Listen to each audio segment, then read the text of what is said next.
Hey everyone! Welcome back to K Joy Newsroom. Today we're going to talk about RM's birthday post that set the internet ablaze. Yes, the matching jewelry, the ring, and all those wild wedding ring rumors. But before we dive in, don't forget to subscribe and hit the bell icon so you never miss any update from the world of K-pop.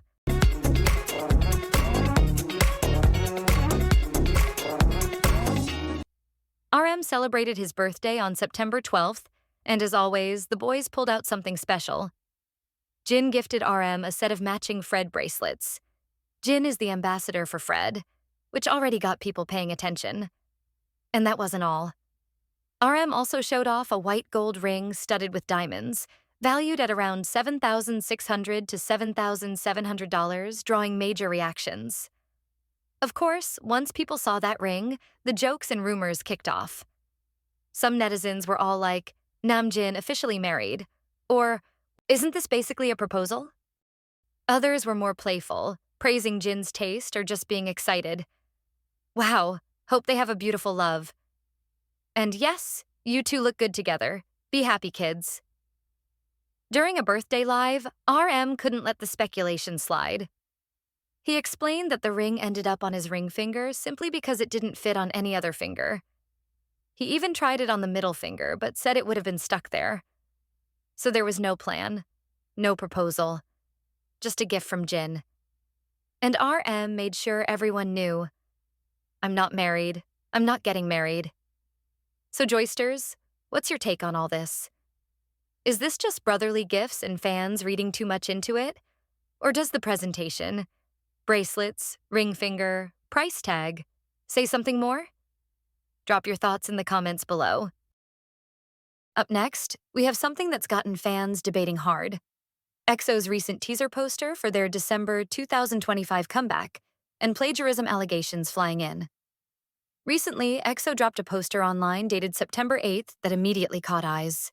It shows a lunar eclipse motif, bold text reading December 2025, and the phrase, "When we become true one, a new world awakens," which ties directly into EXO's long-running storyline. For years now, EXO has built lore around exoplanet, parallel universes, a conflict with a force known as the Red Force, and the idea that the group will one day reunite and bring peace, as fans know from Mama, Overdose, Power, and more. But here's where things get messy. Once the teaser went public, many netizens noticed the design looked awfully similar to a BLACKPINK poster, especially in layout, angle, and the way the eclipse is stylized. Comments poured in. Some said if EXO had used a straight line instead of the slanted, tilted angle, this controversy might have been avoided. Others argued that even a casual observer, not an EXO or BLACKPINK fan, would see them as nearly identical. The lunar eclipse concept, color gradients, placement of text, everything. Then there were those who claimed that the problem wasn't choosing a lunar eclipse concept itself, but how many design elements seemed reused. Structural details, inclination, centerline, all those little things. At the same time, EXO fans pointed out that the eclipse motif is very much part of EXO's exoplanet mythos. The group's lore involves coming from exoplanet, powers, multiple universes, and cosmic imagery, with eclipses frequently showing up in previous teasers and MVs. So some fans feel that using a lunar eclipse isn't plagiarism. It's consistent brand storytelling. As for what's next, EXO is preparing to promote again once Sehun is discharged from the military, so this poster likely anticipates a big, full group comeback. So Joysters, what's your take on this design controversy? Is this poster a lazy ripoff of BLACKPINK? Or is it just EXO leaning into their own legacy with familiar visuals? Drop your thoughts in the comments below.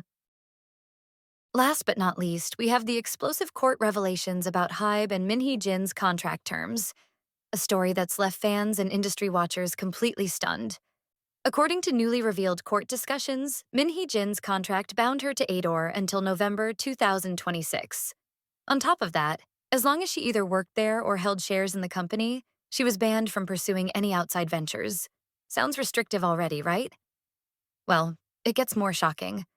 Out of her 18% stake in Ador, she was allowed to sell 13% back to HYBE under what's called a put option. But the remaining 5%? She couldn't sell it to anyone unless HYBE approved, which basically meant she was stuck unless HYBE gave the green light. One court statement even described this 5% Ador stake as a shackle, since it could effectively extend Min's non-compete restriction forever.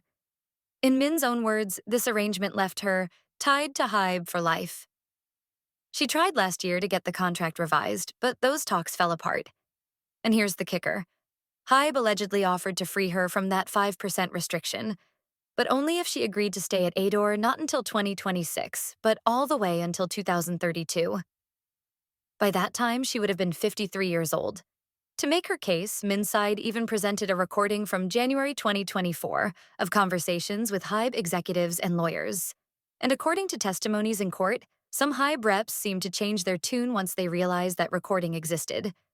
As you'd expect, reactions online have been fiery. Many netizens are outraged at the terms, calling them unfair and even exploitative.